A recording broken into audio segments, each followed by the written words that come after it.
สบายดีประสุขุสุขคนนี่เฮ็ดละงกน้อยตัวหาซ่อมได้แล้วครึ่งหนึงแล้วตัวนี้ดอกบาน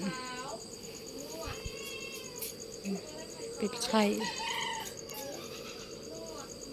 อืมคนละกะตาเฮ็ดพัวไปหาตัวนี้หน่วยไข่อยู่ได้เฮ็ดนับได้หอยน้ำบะหอย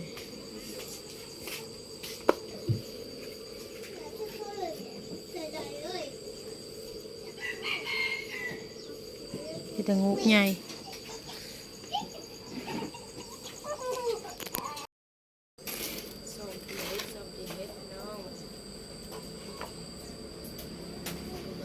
แกง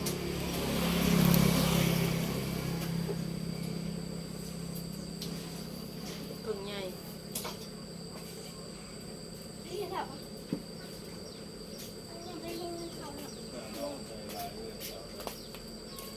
่างพามันดิ้นแถวเรือนเลย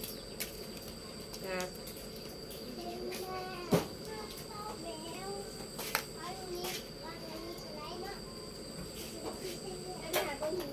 ยินอยู่กันเท่าจังเลยล้างเฮ็ดนี่สนุกแขกเขาค่ะต้องงูกบานเลย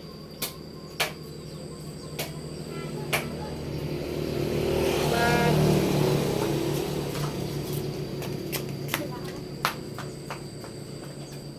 เลยไปแล้วเอาปักน้อยๆน้อยขึ้นเลยใหญ่มันนี่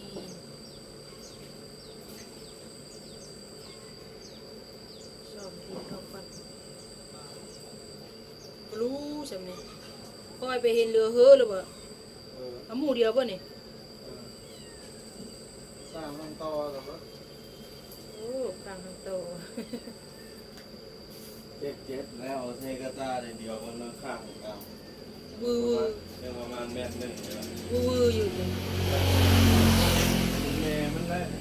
ด้ดินมามือโอ้เกี่ยวมือข้างเลย ยินอยู่ไปเข้ากาเข้าเอาแล้วเห็นกันออกจากจบเข้าไป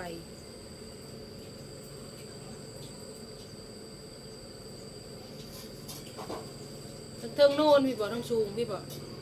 เครื่องกลางพี่บอก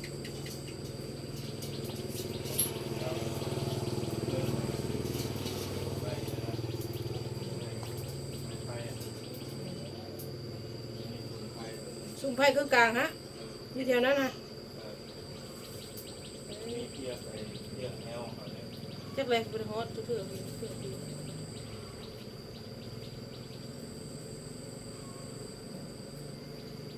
ข้างเรื่อยมันเรื่อยตัว ตายบะ เรื่อยเออมันไปเราหกแล้ว ไปอ่ะนะ เก็บผ้าอีเลิศลูก มันไปเก็บภาพให้แม่ใส่แกงหอยมา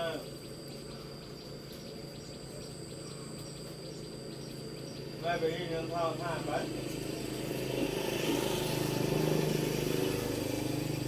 มันมาเลย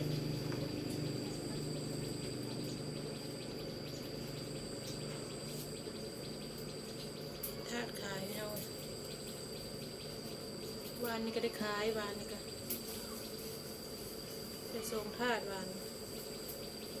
ได้60,000กี่เงิน100วานนี้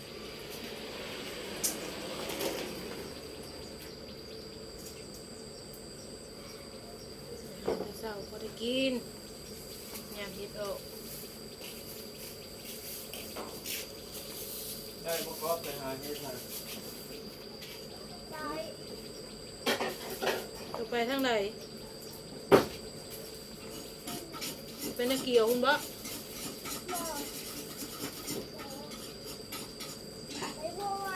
ไปเพราะว่าผู้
สั่ง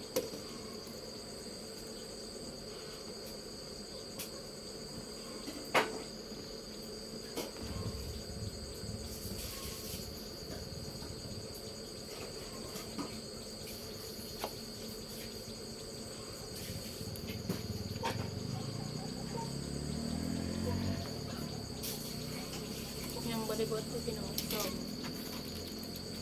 สอบออกน้ำใส่ขายน้ำกินน้ำ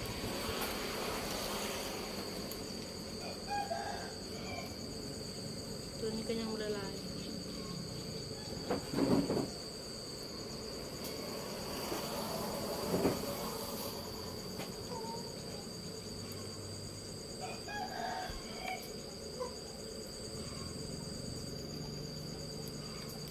โอ้ยากก็ซื้อกิน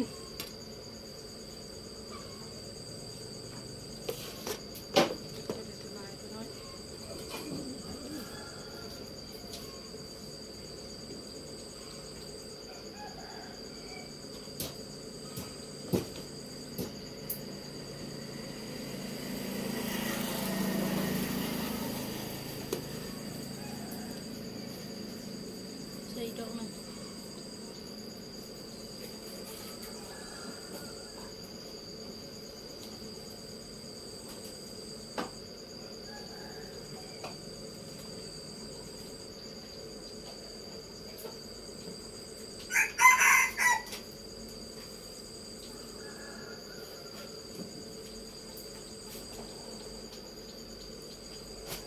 อันนี้อันนี้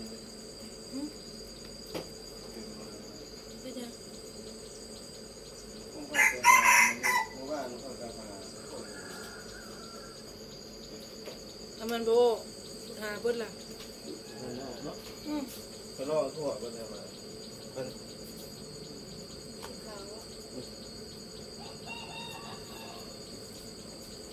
อันนี้เอาใส่โต๊ะไปขายก่อนเนี่ย ไม่โตเป็นน้ำจอก ก็เอาลูก ตอนนี้30 นั่นแหละนี่ก็แกงเนี่ยอันนี้อีกอย่างหนึง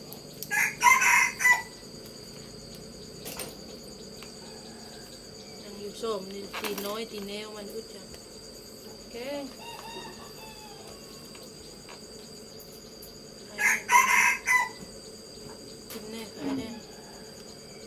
หวานจะใส่แกงหน่อไม้วันนี้แกงเห็ดอันนี้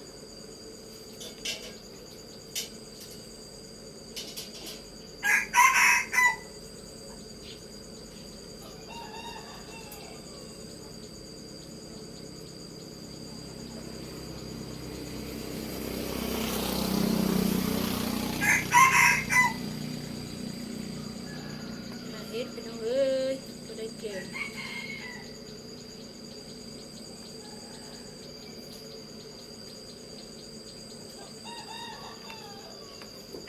พอดี7 โมงออกมาจากป่าเฮ็ดแต่5 โมง5 โมง6 7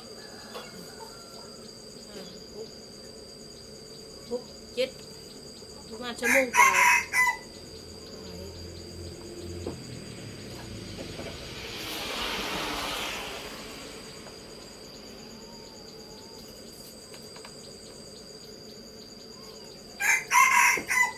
ละงูออกเฮ็ดแล้วอื่นบุกชุกออกกันได้เฮ็ดละงู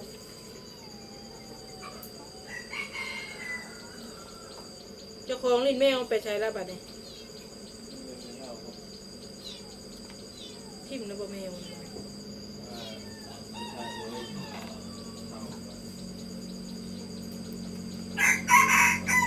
เอ้ยไปเลาะแล้วเอ้ย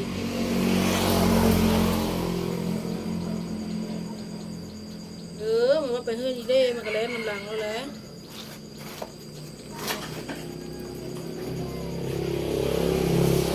แมวมันพี่แมวค่ะไม่อีหมอกบ่ลูกไม่บ่แมวหมอกน้องอีหมอกบ่ใช่แม่เบิ่งลูกน้องอีหมอกคืออีหมอกเลยบ่โอ้เนาะ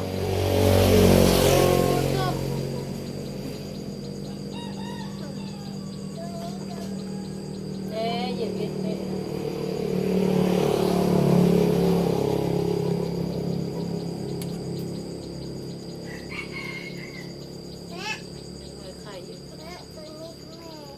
นกับแม่เลยเอามาไกด์แม่ได้คลิปนี้ก็ลาไปก่อนพี่น้องฝากกดไลค์กดแชร์ตามเดิม